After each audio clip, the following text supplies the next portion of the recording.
Assalamualaikum warahmatullahi wabarakatuh dan salam sejahtera para pelajar EPPA 2033 ya. Berikut adalah merupakan penerangan ya, bahagian kedua ya untuk topik ya pengekosan tempahan kerja dalam persekitaran perkilangan ya bagi kuliah 7. So bahagian kedua ini akan meliputi ya daripada slide 35 sehingga slide 63. Objektif kuliah 1, 2, 3, 4 dan 5 telah pun kita liputi ya di dalam part 1 kuliah 7.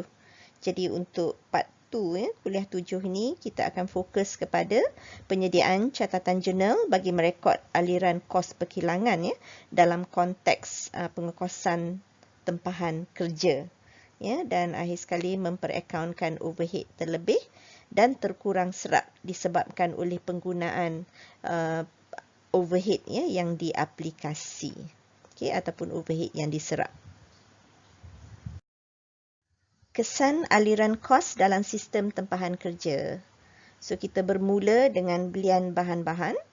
Ya, so kalau bahan itu adalah merupakan bahan-bahan langsung, okey, bahan-bahan langsung tersebut akan dipindahkan ke dalam akaun kerja dalam proses. Ya, so maknanya kita akan tukar ya bahan-bahan tersebut menjadi dalam proses ya sebelum ianya lengkap ya menjadi inventory barang siap. So bila barang-barang tersebut ya telah pun siap ya maknanya semua bahan mentah telah pun ditukar ya menjadi barang siap, maka barang-barang siap ini ya bila ada permintaannya bolehlah dijual. Ya, jadi kos akan berpindah ya daripada kos bahan mentah ya, yakni kos bahan langsung berpindah menjadi kos barang kos kerja dalam proses. So kos kerja dalam proses akan berpindah ya menjadi kos ya inventory barang siap. So daripada kos inventory barang siap akan berpindah ya menjadi kos barang dijual. Okay. Okay, next kita akan fokus kepada penyediaan catatan jurnal dan juga pengepusan ya ke dalam ledger. Okay. Menggunakan contoh, so transaksi pertama, pembelian bahan mentah bernilai RM80,000. So bahan mentah ni merujuk kepada yang langsung dan juga yang tidak langsung lah. Ya, so pembelian ini adalah secara kredit. So kalau yang langsungnya, contohnya kalau kita nak buat meja, so kita lihat dari segi nilai bahan tersebut. Ya, so kalau nilainya tinggi, so ia adalah bahan-bahan utama lah. Ya, seperti papan, ya, besi dan sebagainya. Ya, jadi yang nilai-nilai kecil tu adalah dikategorikan sebagai bahan tak langsung, ya, seperti paku, gam dan sebagainya. Okay. Right. So jika ya nilai belian kita adalah RM80,000, so masa pembelian kita akan debitkan ke dalam akaun kawalan inventory bahan, ya. Kalaulah maknanya kita gunakan sistem inventory berterusan, kita akan rekod ya debit ya inventory bahan. Tapi kalau kita guna sistem inventory berkala, kita akan debit belian. Tapi untuk contoh ini kita akan fokus kepada sistem inventory berterusan. So maknanya kita akan debit ya inventory bahan mentah. Okay. Dan oleh kerana pembelian itu adalah bersifat secara kredit, maka kita akan kredit akaun belum bayar RM80,000. Okey, dari segi pengepusan ke dalam ledger, maka kita akan buka lah ya akaun kawalan inventory bahan ya di mana didebitkan ya RM80,000. Okey. Ya, jurnal ini tadi. So yang ini pula kita akan postkan ya ke dalam akaun belum bayar RM80,000 juga. Okey. So transaksi satu ya supaya mudah untuk kita nak refer balik nanti.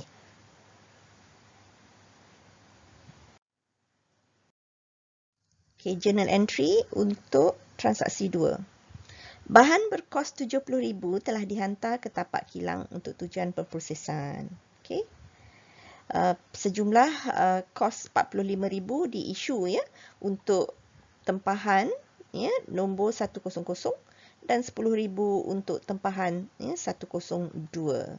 So maknanya akaun job number 100 ni kita akan buka special akaun kerja dalam proses lah. Ya, so nama dia akaun kerja dalam proses job number 100. So yang ni pun kita akan buka akaun kerja dalam proses job number 102. Okey. Lepas tu 15,000 nilai kos bahan tak langsung ya telah diguna. So jadi yang 15,000 ni adalah kos bahan tak langsung, ya, yakni overhead. Yang 45,000 campur 10,000 ni adalah merupakan kos bahan langsung. So tengok ya, accounting treatment berbeza ya untuk bahan langsung dan juga untuk bahan tak langsung. Okay, journal entry, debit kawalan inventory kerja dalam proses. So kita pecahkan kepada individual account. Ya, job number 100, job number 102. Okay, 100 45,000, 102 10,000. Okay, yang 15,000 ni, yang 15,000 ni kita akan debit ke dalam akaun kawalan overhead kilang. Tak boleh debit ke dalam akaun inventory kerja dalam proses. Sebab yang boleh kita debitkan ke dalam akaun kerja dalam proses hanyalah bahan langsung sebenar, ya, buruh langsung sebenar dan juga overhead aplikasi sahaja. Sebab apa? Sebab kita mengukur kos produk menggunakan sistem pengokosan normal. Okey. Jadi yang ini ni dia kata 15,000 ya, nilai kos bahan tak langsung telah diguna. So maknanya ini adalah merupakan kos overhead sebenar. Jadi kalau kos overhead sebenar tak boleh ya didebitkan ke dalam akaun KDP. So kita kena masuk dalam akaun sementara ya, iaitu akaun kawalan overhead kilang sebanyak 15,000. Okey, so keseluruhannya ya akan mengurangkan akaun inventory bahan mentah. Ya, so kita akan kredit lah akaun kawalan inventory bahan mentah. Ya, berkurang sebab kita hantar ya ke daripada stor ke tapak kilang.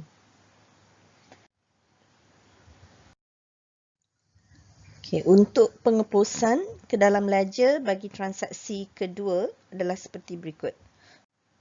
So kita akan buka ya 5 akaun sebenarnya. Kita ada akaun kawalan inventory bahan, ya, bahan mentah. Kemudian kita ada akaun kawalan inventory kerja dalam proses, akaun kawalan ya overhead perkilangan.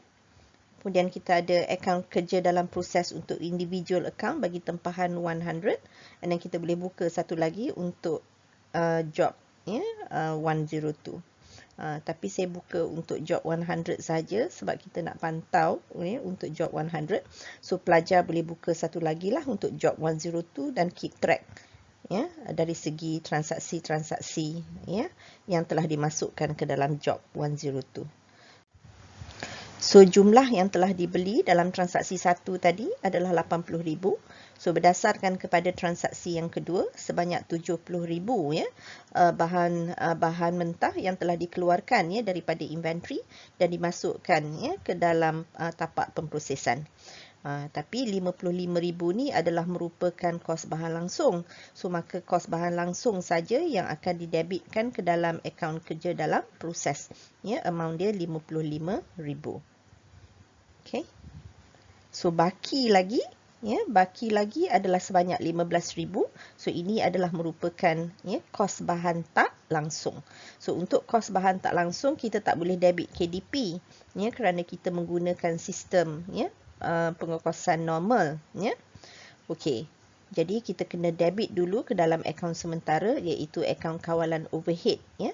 Yakni sebelah debit ya. Jadi sebelah debit ni adalah merupakan kos-kos overhead sebenar yang telah dilibatkan. So dalam kes ni bahan tak langsung adalah kos overhead sebenar. Okey. Jadi daripada ya 55,000 bahan langsung ini, okey, 45,000 ya adalah merupakan untuk ya job 100.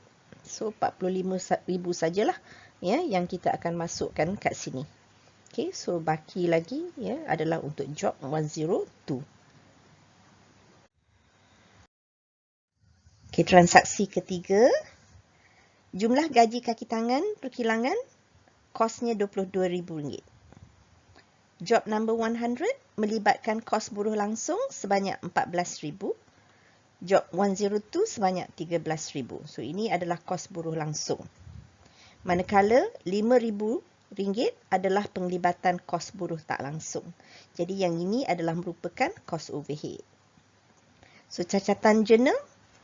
So sama macam biasa, untuk buruh-buruh langsung kita akan debit ya akaun kawalan inventory kerja dalam proses ya bagi individual account number 100 14,000, number 102 3,000.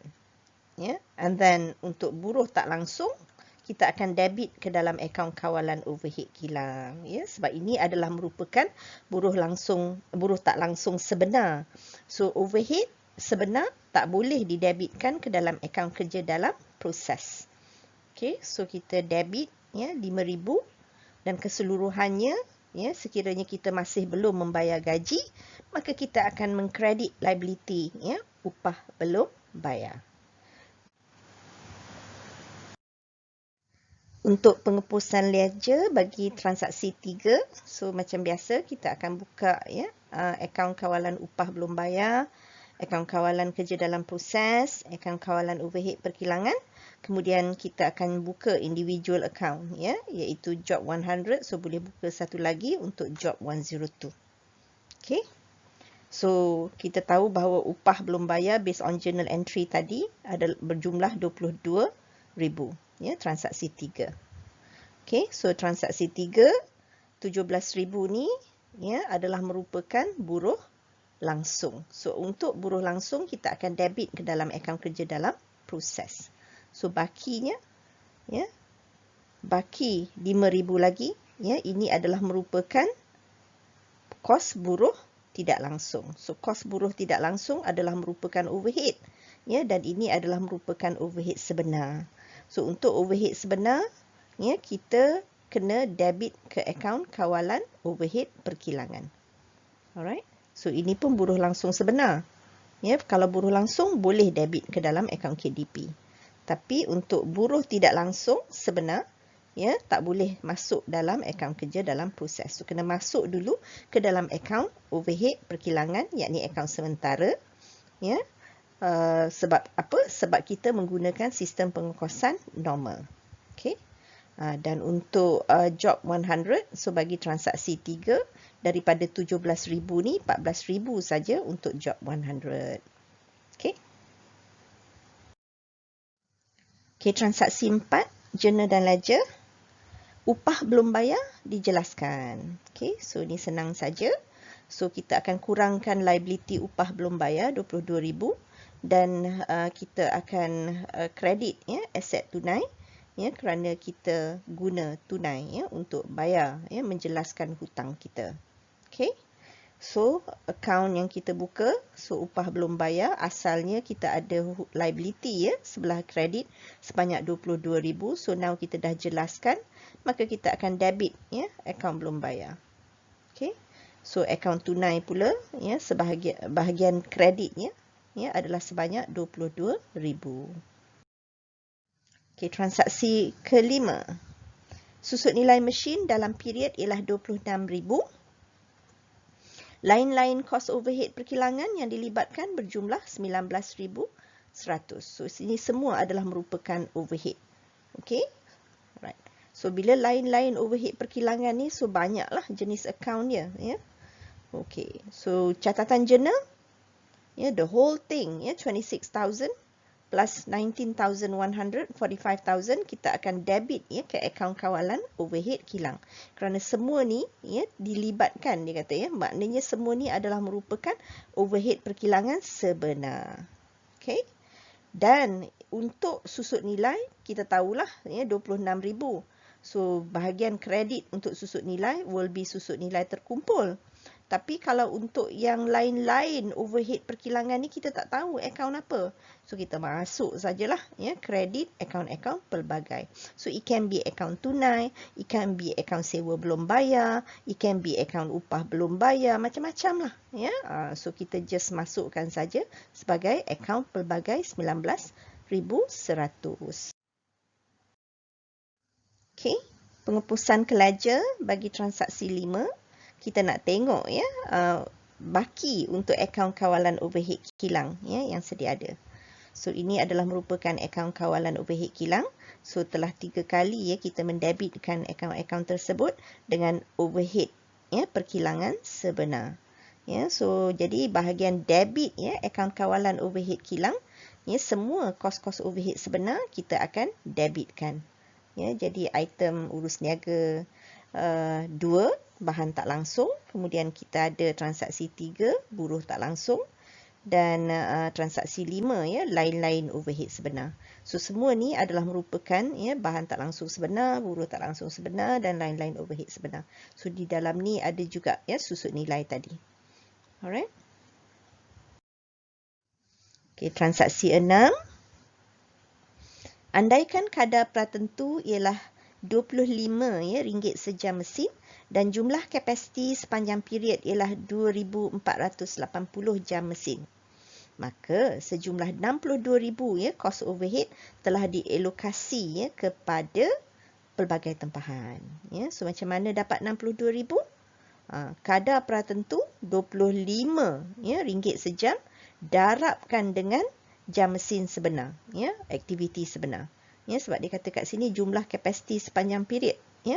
So maknanya yang telah dilibatkan adalah sebanyak 2480 ya jam mesin. Jadi ini adalah merupakan overhead yang telah diaplikasi ya berasaskan kepada ya kadar pratentu.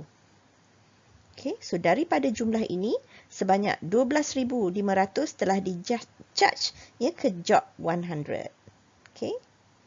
So catatan jurnal kita untuk merekod 62,000 ni oleh kerana ini adalah merupakan overhead aplikasi ya, overhead kilang aplikasi, maka bolehlah kita debit ya ke dalam akaun kerja dalam proses ya sebanyak 62,000. Okey. Dan kita nak kredit apa? Kita akan kredit ya akaun kawalan overhead kilang. So maknanya ini adalah first time ya kita mengkreditkan akaun kawalan overhead kilang. Sebab sebelum ni kita debit saja akaun kawalan overhead kilang ya. Overhead sebenar kita debit akaun kawalan overhead kilang, tapi overhead aplikasi kita kredit. Ni adalah overhead aplikasi. Ya, kita kredit kawalan overhead kilang. Okey, so kita lihat ya pada akaun kawalan overhead kilang semula. So kita dapati bahawa akaun kawalan overhead kilang kita ya. So ini adalah merupakan overhead yang diaplikasi. Okey. So bahagian debitnya ya adalah merupakan semua overhead sebenar. Okey. Bahagian kreditnya ya adalah overhead aplikasi ya, kos overhead aplikasi dikredit. Okey. So debitnya di mana? Debitnya adalah pada ya kerja dalam proses. So nampak kat sini ya. So kita ada kos bahan langsung sebenar, kos buruh langsung sebenar. Tapi bila sampai kepada overhead, overhead adalah merupakan overhead yang diaplikasi. Okey. Okey. Now kita nak tengok ya rumusan untuk kerja dalam proses bagi job 100. So kita ada kat sini apa? So kita ada bahan langsung sebenar 45,000 untuk transaksi 2. Transaksi 3 adalah buruh langsung ya, sebenar juga. Tapi untuk transaksi yang ke-6 tadi kita dah kira kan overhead perkilangan aplikasi. Tapi sebanyak 12,500 saja yang adalah ya untuk job 100. So kita masukkan ya dalam kerja dalam proses job 100, maka dapatlah jumlah ya kerja dalam proses bagi job 100 nilainya adalah 71,500. Transaksi 7, tempahan berkos ya 104,000 telah siap dan dipindahkan ke barang siap. Ya, so maknanya daripada akaun kerja dalam proses yang akan dipindahkan ke barang siap. Dan ini termasuk ya job 100 berkos 71,500 telah siap. Okey. So catatan jurnal untuk merekod job 100 sebab job 100 saja yang siap. Okey. So debit ya akaun kawalan inventory barang siap 71,500 sebab tadi kita tengok ya ledger, dalam ledger ada baki 71,500 di bahagian debit, maka sekarang ni kita akan kredit akaun kawalan ya kerja dalam proses ya untuk menutup ya akaun kerja dalam proses bagi job 100. Sebab apa kita kena tutup akaun kerja dalam proses bagi job 100 ni? Sebab dah pun siap. Ya, so bakinya jadi kosong lah. Okey. Okey, transaksi 7 lagi. So kita nak tengok pula kesan-kesan ke atas akaun kawalan. Ya, akaun kawalan kerja dalam proses dan juga akaun kawalan barang siap. So dalam akaun kawalan kerja dalam proses ni maknanya dah termasuklah ya yang untuk KDP job 100 dan juga KDP job 102. So kita dah masukkan transaksi 2, bahan langsung sebenar, transaksi 3, buruh langsung sebenar, transaksi 6. Ya, overhead aplikasi. Ya, jadi bila sebanyak 102 ni telah 104,000 telah siap, maka 104,000 ni kita akan pindah ke akaun barang siap. So jadi akaun barang siap kita akan debit lah. Okey. Manakala akaun kerja dalam proses kita akan kredit. Okey. Okey, transaksi 8.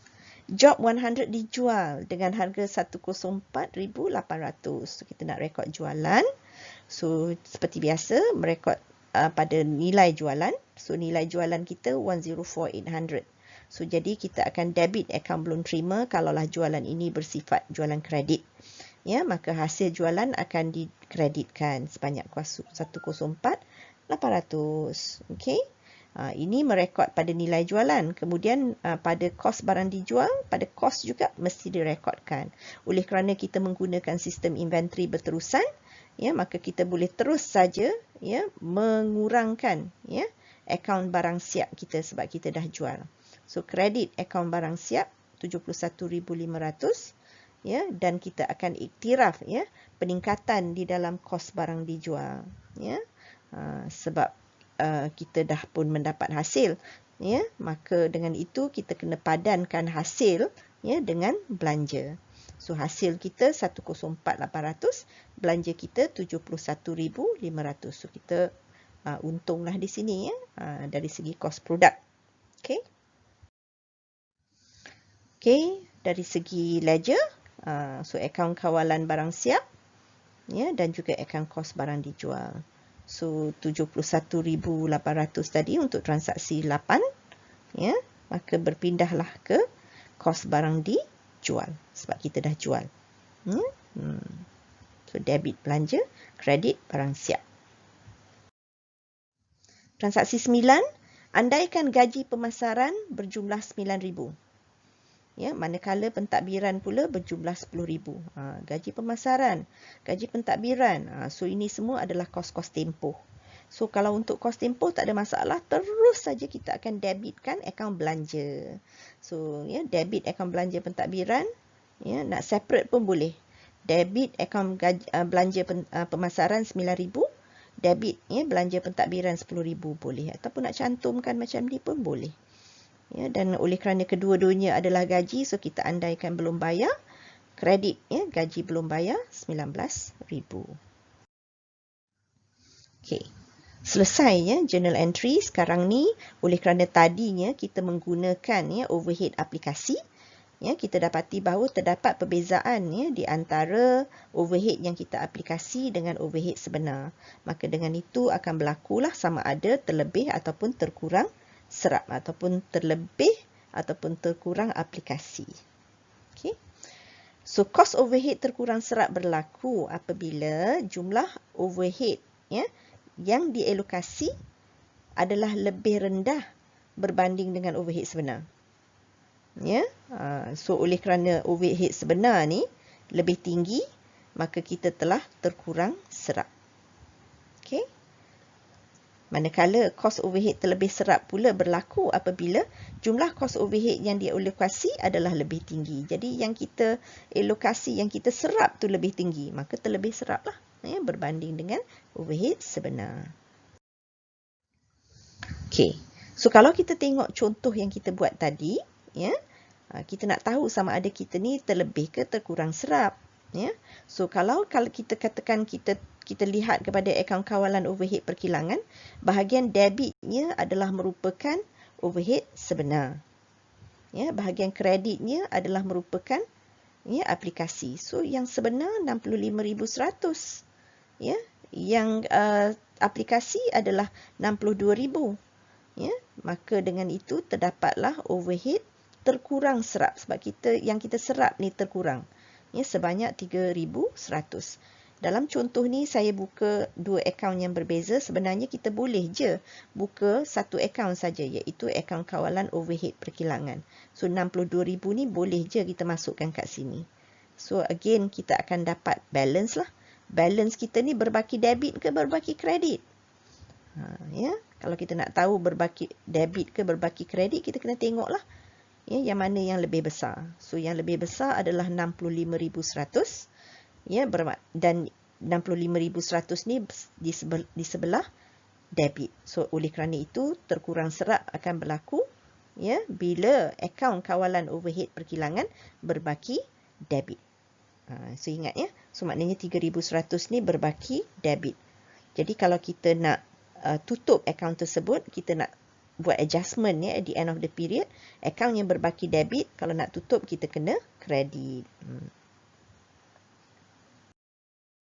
Pelarasan, ya, maknanya kita kena buat hapus kira. So dua kaedah. Satu adalah kaedah hapus terus. Kaedah hapus terus ini jika variance, ya, dianggap tidak material, ya, maka diagihkan semuanya ke dalam kos barang dijual. Okey. So tadi adalah contoh di mana 3,100 ni terkurang serap. So bila terkurang serap, ya, yang sebenar adalah lebih tinggi, tapi kita telah rekod menggunakannya aplikasi. Jadi di hujung period perakaunan, kena tambah balik kos barang dijual dengan mendebitkan kos barang dijual. 100% sebab tidak material. Dan ingat tak tadi, saya katakan bahawa, ya, oleh kerana ini adalah merupakan terkurang serap, maka 3,100 ni adalah merupakan baki debit, ya, untuk akaun kawalan overhead perkilangan. So oleh kerana akaun kawalan overhead perkilangan berbaki debit, jadi bila kita nak hapus kira, kita kena kredit, ya, akaun kawalan overhead perkilangan. Jadi di hujung tahun, akaun kawalan overhead perkilangan dah jadi kosong lah, ya, sebab dia berbaki debit. So kita dah tutup dia dengan mengkreditkannya. Okay. Right. Dari segi ledger, so kita ada akaun, ya, kawalan overhead perkilangan. Okey, so kalau kita tengok kat sini, ini adalah merupakan overhead perkilangan sebenar. 62,000 ni adalah overhead perkilangan yang diaplikasi. Ya, so nampak, ya. So 3,100 balancing figure. So bila kita bawa kat sini jadi baki debit. Okey. So 3,100 ni, ya, akan ditambah, ya, ke dalam kos barang dijual. Sebab akaun ini, ya, berbaki debit, ya. Jadi maknanya kita telah pun terkurang serap. So bila terkurang serap kena tambahlah. So akhirnya KBDJ kita dah jadi 74,600. Alright. Okey, kaedah yang kedua ialah kaedah prorata. Okey. So kaedah prorata digunakan sekiranya sisihan, ya, ataupun variance didapati material. Material ni maksudnya dia akan memberikan impact, ya, yang ketara, ya, terhadap angka untung pendapatan bersih nanti. Okey. So sekiranya material, maka diagihkan kepada baki-baki akhir akaun kerja dalam proses, baki akhir akaun barang siap dan juga baki akhir akaun kos barang dijual. Okey. So berdasarkan pada data, kita diberikan baki-baki akhir akaun kerja dalam proses, akaun inventory barang siap dan juga akaun kos barang dijual seperti berikut. So kita ada kerja dalam proses 30,000, ya, baki akhir barang siap 32,500, kos barang dijual 71,500, so total 134,000. So kalau kita nak kira, ya, peratus, ya, agihan, so maknanya 30,000 bahagi dengan 134,000, maka dapatlah 22%, ya, untuk agihan bagi akaun kerja dalam proses. So yang akan diagihkan kepada akaun barang siap ialah sebanyak 24%, iaitu 32,500 dibahagikan dengan 134. Yang kita akan charge kepada kos barang dijual hanyalah 54% instead of 100%.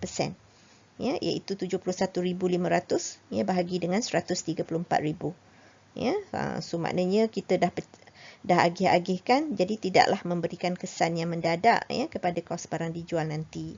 Ya, sebab baki 46% lagi kita dah tunda, ya, tunda ke dalam akaun kerja dalam proses, dan kita akan tunda juga 24% ke dalam akaun barang siap. Okay, so journal entry untuk merekod, ya, baki, ya, kurang serap tadi sebanyak 3,100, ya, kita akan proratakan lah, ya, berdasarkan kepada baki-baki akhir. Akaun kerja dalam proses 22%, so jadi RM682 sahaja. Ya, so RM682 ni kita akan tunda ke dalam akaun kerja dalam proses dengan mendebitkan akaun kerja dalam proses. Okay, so bertambahlah akaun kerja dalam proses tersebut. Baki lagi 24%, kita akan debitkan ke akaun inventory barang siap. So meningkat, ya, kita tunda lagi, ya, ke dalam akaun inventory barang siap pula. Jadi yang kita akan charge kepada kos barang dijual hanyalah 54% sahaja daripada 3,100. So kita dapat 1,674. So jadi instead of kita debit, ya, kos barang dijual sebanyak 3,100, so dalam kes di mana, ya, variance adalah material, so kita tak charge kesemuanya lah, ya, ke dalam kos barang dijual. So kita proratakan, so berdasarkan pada contoh ni 54% saja, ya, yang kita akan debit, ya, ke dalam akaun kos barang dijual. So dengan penyediaan catatan jurnal ini, akaun kawalan overhead perkilangan akan menjadi kosong. So kita akan tutuplah sebab keseluruhannya kita akan kredit, ya, akaun kawalan overhead perkilangan tersebut. Dan ingat, ya, dalam kes ini adalah kes terkurang serap, maka akaun kawalan overhead perkilangan berbaki debit. Jadi cara untuk menutup akaun yang berbaki debit adalah dengan mengkreditkan akaun tersebut. Okay. So dari segi ledger, so kita lihat, ya, akaun overhead perkilangan. Okay, so 3,100 ni tadi. Alright.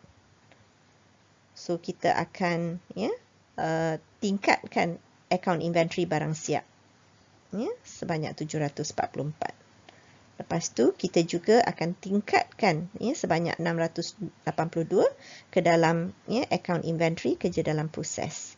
Jadi akhirnya yang kita akan charge ke dalam akaun kos barang dijual hanyalah 1,674 sahaja. So habislah, ya, kita dah kredit, ya, akaun overhead perkilangan. So bakinya akan jadi kosong.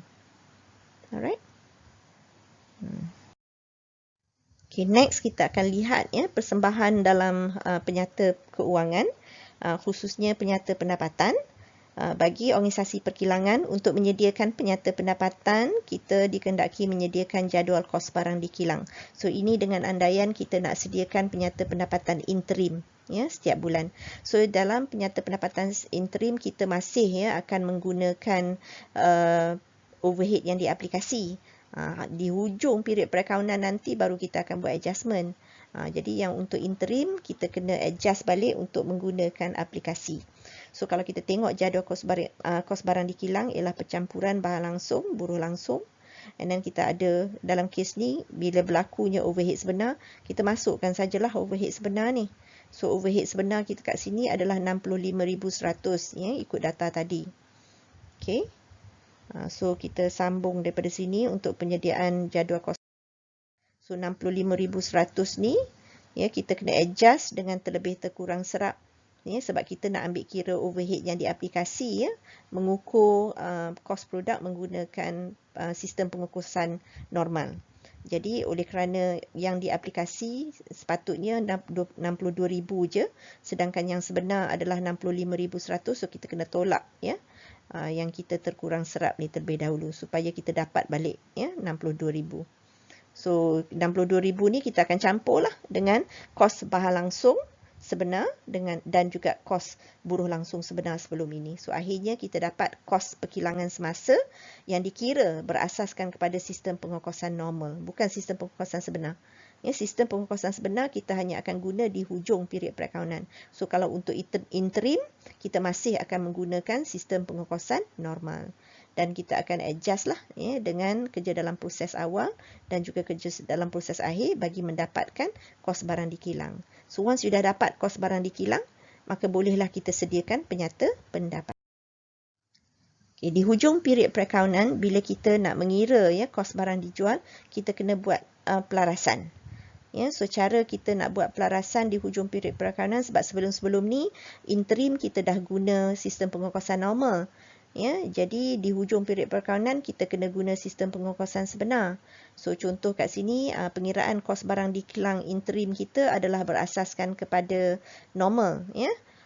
So katakan dalam kes ni inventory awal kosong, kos barang di kilang 104, kita dapat kos barang sedia untuk dijual, kemudian andaikan inventory akhir adalah 32,500, so kita dapat kos barang dijual normal.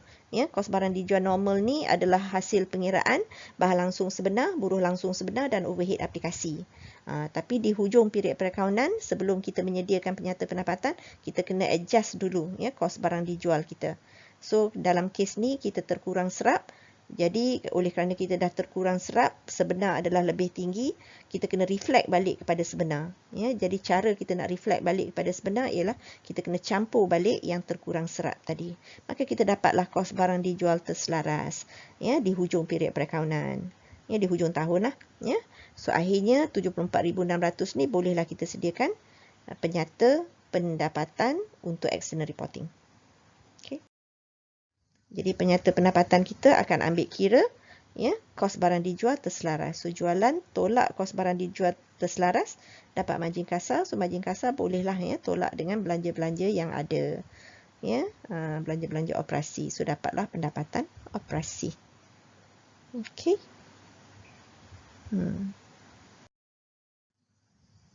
Dengan ini tamatlah penerangan untuk kuliah 7 bagi tajuk pengekosan tempahan kerja. Sekian, terima kasih.